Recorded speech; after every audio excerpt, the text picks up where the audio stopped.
ఓం నమస్తే. ఆత్మీయులకు దేవదేవుని ఆశీస్సులు. మానవ జీవితము ఉన్నత స్థితిని చేరాలి అంటే, శాంతియుత జీవితము గడపాలి అంటే, భగవద్గీతలో శ్రీకృష్ణ పరమాత్మ చెప్పిన ఒక విశ్లేషణ తప్పనిసరిగా ప్రతి మానవుడు తెలుసుకొని ఆచరించాల్సిన అవసరం ఎంతైనా ఉంది. అదేంటి అంటే, 2వ అధ్యాయము 45వ శ్లోకంలో చెప్తా ఉన్నాడు శ్రీకృష్ణ పరమాత్మ, త్రైగుణ్య విషయావేద నిస్త్రైగుణ్యో భవార్జున, నిర్ద్వంద్వో నిత్య సత్వస్థో నిర్యోగక్షేమ ఆత్మవాన్ అని చెప్పారు. ఇక్కడ ఏం చెప్తూ ఉన్నారంటే, సత్వగుణము, రజోగుణము, తమోగుణము అనే ఈ 3 గుణాలకు సంబంధించిన విషయాలను స్పష్టంగా తెలుసుకొని, నీలో ఈ 3 గుణాలు లేకుండా ఉండేలా చేసుకో. విషయ వేద గుణ సంబంధమైన విషయాలను తెలుసుకొని, నిర్గుణో భవ గుణరహితుడు కమ్ము అర్జున అని చెప్తా ఉన్నాడు. ఇంకా ఈ గుణరాహిత్యము అనేది సంభవించాలి అంటే, స్థిరంగా ఉండాలి అంటే, నిర్ద్వంద్వో ద్వంద్వములను లేనివాడవు కమ్ము అన్నాడు. సుఖదుఖములు, లాభనష్టములు, జయాపజయములు, మానావమానములు, ఇష్టము అయిష్టము, ఇలా పరస్పర విరుద్ధాలుగా ఉండే ఆయా భావాలను సమతాస్థితిలో భరించి దాటి ముందుకు పోవడం అనేది అలవాటు చేసుకోండి అన్నది ఒకటి. నిర్ద్వంద్వో ద్వంద్వములు లేనివాడవు కమ్ము. నిత్య సత్వస్థో త్రిగుణాలలో ఒకటి అయిన సత్వగుణాన్ని అధికంగా ఆచరించి శుద్ధ సత్వం వైపు ప్రయాణం చేసి ఆ గుణంలో స్థిరంగా ఉండాలి. ఆ తదుపరి నిర్యోగక్షేమ ఆత్మవాన్. యోగము అంటే లేని దానిని పొందడము, క్షేమము అంటే ఆ పొందిన దానిని సంరక్షించుకోవడము. మనము వేటిని సంపాదించుకుంటున్నాము, వేటిని రక్షించుకుంటున్నాము అనేది పరిశీలన చేయాల. ఆత్మని, ఆత్మజ్ఞానాన్ని కాకుండా మరి దేనిని సంపాదించినా అవి అశాశ్వతమైనవి కనుక వాటిని రక్షించుకోవాల్సిన అవసరం లేదు. అవి వస్తూ పోతూ ఉంటాయి. ఇది గమనించాలా. ఇక ధనము కలిగిన వాడిని ధనవాన్ అంటాము, బలం కలిగిన వాడిని బలవాన్ అంటాము, అట్లా ఆయుష్ కలిగిన వాడిని ఆయుష్మాన్ అంటాము. కానీ శ్రీకృష్ణ పరమాత్మ ఇవేవి చెప్పకుండా ఆత్మవాన్ భవ అన్నాడు. ఆత్మవంతుడు కమ్ము అన్నాడు. ఈ శ్లోకాన్ని మనం అనుసరించి ఆచరణ చేసి ఆ తత్ఫలితాన్ని పొందాలి అంటే, ఆ 3 గుణాల యొక్క విశేషాన్ని మనం తప్పనిసరిగా తెలుసుకోవాలా.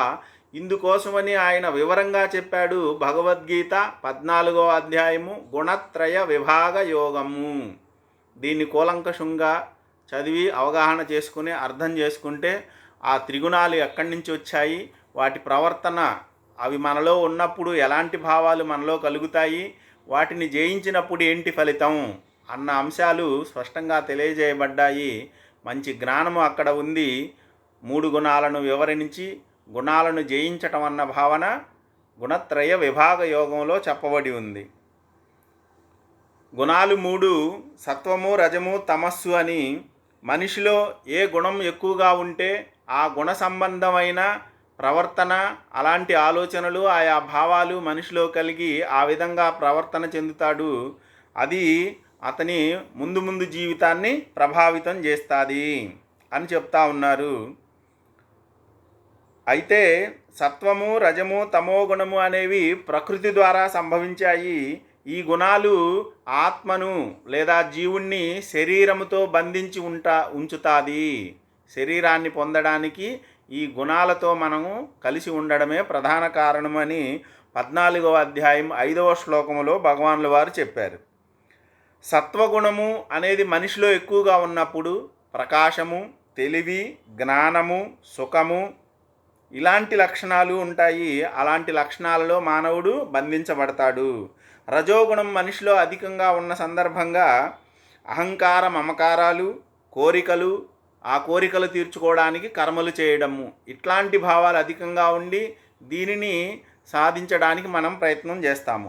తమో గుణం అధికంగా ఉన్నప్పుడు మోహము, అజ్ఞానము, ఆలస్యము, మందమతితనము, నిద్ర ఇట్లాంటి లక్షణాలు అధికంగా ఉంటాయి అని చెప్పేసి భగవాన్లు వారు 14వ అధ్యాయం 8వ శ్లోకం వరకు ఈ 3 గుణాల యొక్క వివరణ, వాటిలో మనుషులు అవి ఏ సందర్భాల్లో ఎలా ఉంటే మనం ఎలా ప్రవర్తిస్తాము అన్న విషయాన్ని తెలియజేశాడు. ఇప్పుడు జీవితం మొత్తం ఒక మనిషి సత్వగుణంతోనే ప్రవర్తిల్లాడు అనుకో, అతడు ఊర్ధ్వలోకాలకు చేరుతాడు, బహుశా స్వర్గము లేదా మోక్షము.